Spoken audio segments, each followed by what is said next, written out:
Hello student, स्वागत है आप सबका कॉन्सेप्ट गुरु के यूट्यूब चैनल पर और मैं हूं राजकुमार।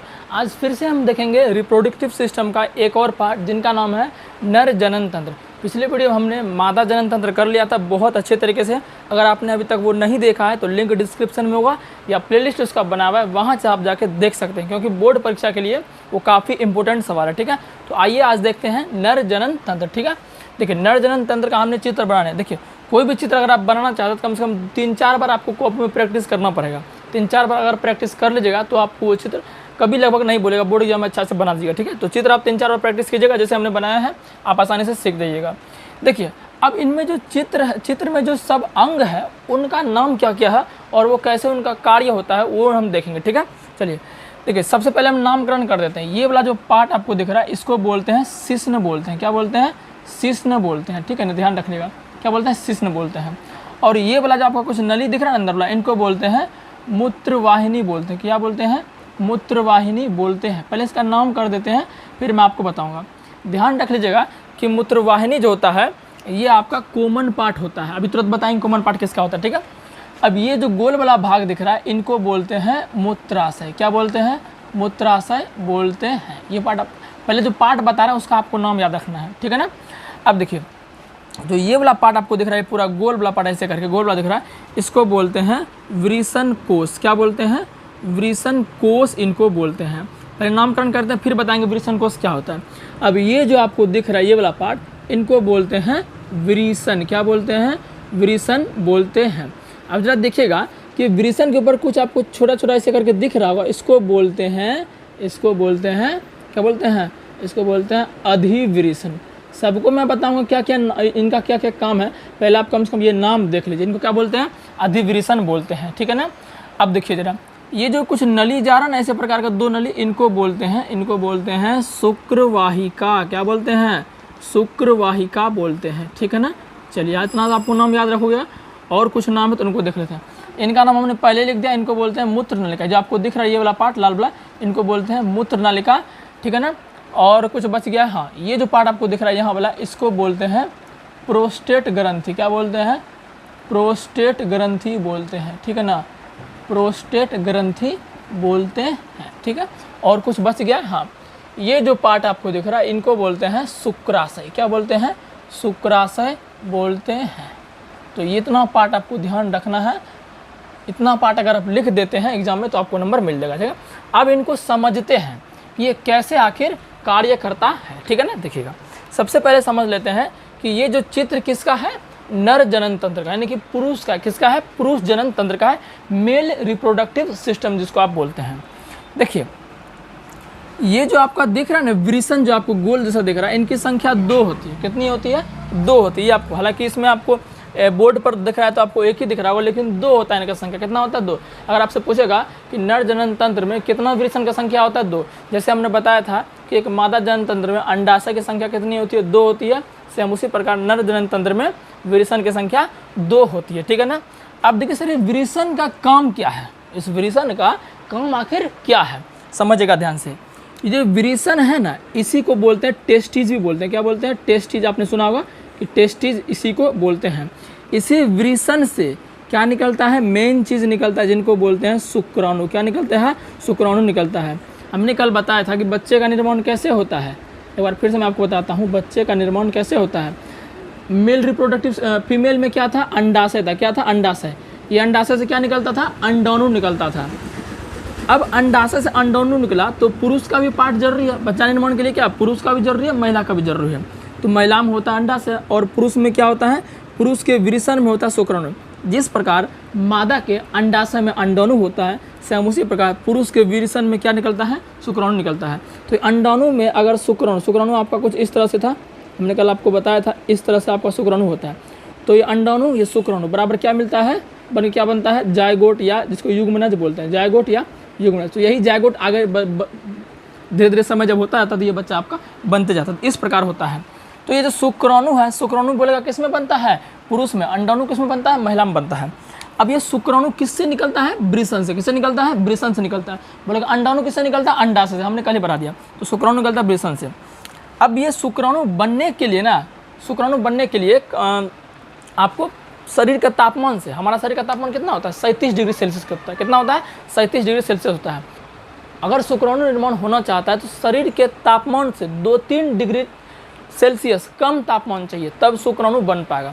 इसीलिए देखिएगा कि पुरुष में जो विरेचन वाला पार्ट होता है ना, वो बाहर रहता है, शरीर के अंदर रहता है। अगर आप पुरुष हैं तो आप खुद अनुभव कर सकते हैं, जो विरेचन होता है वो क्या रहता है, शरीर के बाहर रहता है। क्यों? क्योंकि शरीर के अंदर रहेगा तब तो उसको 37 डिग्री टेम्परेचर मिल जाएगा सेल्सियस में, उसको तो कम ना चाहिए बनने के लिए।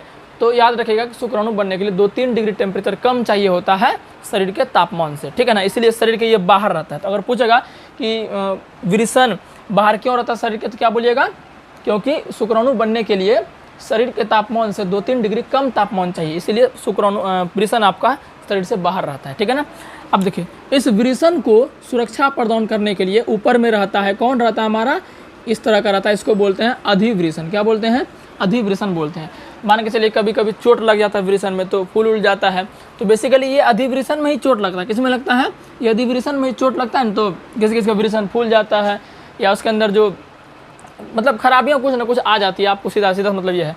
तो ये अधिविरेचन ही जो है चोटने से, मतलब कि ये विरेचन की रक्षा करता है, ठीक है ना। चोट लगने से या गिरने उड़ने से जो भी है, ये आपका अधिविरेचन की रक्षा करता है, ठीक है ना। अब बात आप यही पूछता है अधिविरेचन कहाँ होता है, सिंपल बोलिएगा, ये हो गया विरेचन के ऊपर अधिविरेचन रहता है, सिंपल बात है। अब ये वाला जो पार्ट दिख रहा है आपको, इनको बोलते हैं विरेचन कोश। क्या बोलते हैं? विरेचन कोश। अब आपको पूछ लेगा कि विरेचन जो है टेस्टिस रहता कहाँ है, तो क्या बोलिएगा, एक थैली में रहता है। ये आपको थैली से दिख रहा है, इस थैली का नाम क्या है? विरेचन कोश है। तो विरेचन कोश में क्या रहता है? विरेचन रहता है। इतना आपको बात क्लियर है। अब देखिएगा शुक्राणु निर्माण किस में होगा? विरेचन में होगा, यही विरेचन है। इसी में क्या होता है? शुक्राणु निर्माण होता है। जब शुक्राणु निर्माण होता है, अगर शुक्राणु निकालना चाहता है, शुक्राणु अगर कोई पुरुष निकालना चाहता है तो कैसे निकलेगा? मैथुन के दौरान निकलेगा। कैसे निकलेगा? मैथुन के दौरान शुक्राणु निकलेगा, ठीक है ना, जब वो शारीरिक संबंध बनाए। देखिए शुक्राणु कैसे निकलता है। शुक्राणु पहले है कहाँ? इस विरेचन में है। तो जैसे ही मैथुन वाला पार्ट होता है, शारीरिक संबंध वाला पार्ट होता है, तो इसमें शुक्राणु में क्या होता है? हलचल होने लगता है। क्या होता है? हलचल होने लगता है। तो ये आपको दिख रहा है, दो नली ऐसे गया हुआ है, ये दो नली आपको दिख रहा है ना, इस दो नली को बोलते हैं शुक्रवाहिका। क्या बोलते हैं? शुक्रवाहिका। शुक्रवाहिका का मतलब हो गया शुक्रवाहिका किसे कहते हैं? किसे बोलेंगे? शुक्राणु जिस नली से निकलता है उसे क्या कहते हैं? शुक्रवाहिका कहते हैं, ठीक है ना। तो ये जो आपको दो दिख रहा है नली, इसको क्या बोलते हैं? शुक्रवाहिका कहते हैं। तो शुक्राणु कैसे निकलेगा? पहले विरेचन से देखिए 2 पाइप जुड़ा हुआ है, तो ये आपका निकलेगा यहाँ जाएगा। अब जरा देखिए यहाँ एक देखिए ये वाला नली जुड़ा हुआ है, देखिए जुड़ा हुआ ना, ये नली जुड़ा रहता है किससे? इस वाले पार्ट से, जो गोलका दिख रहा है, इसको बोलते हैं मूत्राशय। क्या बोलते हैं? मूत्राशय। मूत्राशय किसे कहेंगे? जहाँ पेशाब जमा होता है उसे क्या कहते हैं? मूत्राशय कहते हैं। तो मूत्राशय वाला नली से भी जो है इस शुक्राणु को गुजरना पड़ता है। बात को समझिएगा कि ये जो शुक्राणु वाला नली, शुक्राणु इसी नली से जा रहा है, ये नली देखिए इस वाली नली से भी गुजरता है। तो हम ये कह सकते हैं कि मूत्र नलिका जो है वो शुक्रवाहिका से क्या कनेक्टेड है? मूत्र नलिका किससे कनेक्टेड है? शुक्रवाहिका से कनेक्टेड है। तो ये जो इसमें पेशाब है, तो पेशाब भी इस नली में आ जाता है। तो ये देखिए नली कहाँ जाके खत्म होता है? ये पूरा नली कहाँ जाके खत्म होता है? यहाँ जाके खत्म होता है। तो ये वाला जो नली आपको इधर जा रहा है यहाँ तक पूरा, इसको क्या बोलते हैं? मूत्रवाहिनी कहते हैं। अब सर मूत्रवाहिनी का मतलब क्या हुआ? पेशाब जिससे निकलता है उसे क्या कहते हैं? मूत्रवाहिनी कहते हैं। यहाँ एक इम्पोर्टेंट बात है कि मूत्रवाहिनी ही ये उभयनिष्ठ हिस्सा है। क्या है? उभयनिष्ठ हिस्सा है। इसी मूत्रवाहिनी से शुक्राणु भी निकलता है, जिसको आप स्पर्म बोल, शुक्राणु भी निकलता है और पेशाब भी निकलता है। तो पूछता है नर जनन तंत्र का ऐसा कौन सा भाग है जिससे शुक्राणु भी निकलता है और पेशाब भी निकलता है? तो वो कौन सा हमारा है? मूत्रवाहिनी। ये आप ध्यान रखिए, ठीक है ना। पेशाबो निकलने वाला एक ही रास्ता है, स्पर्मो निकलने वाला एक ही रास्ता है। तो यही नली आपका है। तो इसी तरह से जो है आपका होता है। अब देखिए ये जो पार्ट आपको दिख रहा है ना, इसको बोलते हैं, क्या बोलते हैं? प्रोस्टेट ग्रंथि बोलते हैं। क्या बोलते हैं? प्रोस्टेट ग्रंथि बोलते हैं। देखिए इससे जो शुक्राणु जो निकलता है ना, शुक्राणु आपका गाढ़ा होता है। कैसा होता है? गाढ़ा पदार्थ होता है। जो विरेचन में शुक्राणु होता है, ये कौन सा होता है? गाढ़ा पदार्थ होता है। अब ये गाढ़ा पदार्थ वैसे जा रहा है, तो इस होकर गुजरेगा, यहाँ प्रोस्टेट ग्रंथि से भी गुजरेगा, इस शुक्राशय से भी गुजरेगा। तो प्रोस्टेट ग्रंथि और शुक्राशय इन दोनों से गुजरेगा ना। तो प्रोस्टेट ग्रंथि का मतलब क्या होता है? कुछ ना कुछ पदार्थ निकालना।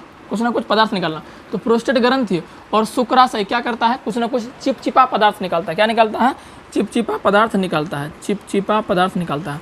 अब ये गाढ़ा स्पर्म कैसा हमारा है? गाढ़ा स्पर्म माने शुक्राणु, कि जाता है तो यहाँ भी आएगा। तो ये क्या करता है? इस स्पर्म में जो है जो गाढ़ा है इसमें क्या मिला था, कुछ चिपचिपा पदार्थ मिला देता है। चिपचिपा पदार्थ मिलाने से क्या होगा, इसकी गति तेज हो जाएगी। अब देख बताइए, गाढ़ा तेज चल पाएगा उतना, गाढ़ा है, गाढ़ा पतला में कौन तेज चलेगा, यही तेज चलेगा, गाढ़ा तो तेज नहीं चल पाएगा। इसीलिए शुक्राणु की गति बढ़ाने के लिए प्रोस्टेट ग्रंथि और शुक्राशय क्या करता है, उसमें कुछ शुक्राणु में चिपचिपा पदार्थ मिला देता है, जिससे शुक्राणु की गति क्या होती है, तेज हो जाती है। शुक्राणु तेजी से तैरने लगता है, तो तेजी से जो है इससे बाहर निकलने लगता है। तो समझ गए ना। तो यही पूरा आपका प्रोसेस क्या था, नर जनन ग्रंथि में जो प्रोसेस होता है ऐसा ही होता है, ठीक है ना। आई होप कि ये कॉन्सेप्ट आपको समझ में आया होगा। अगर चैनल पर नए हैं तो चैनल को सब्सक्राइब जरूर कर दीजिएगा।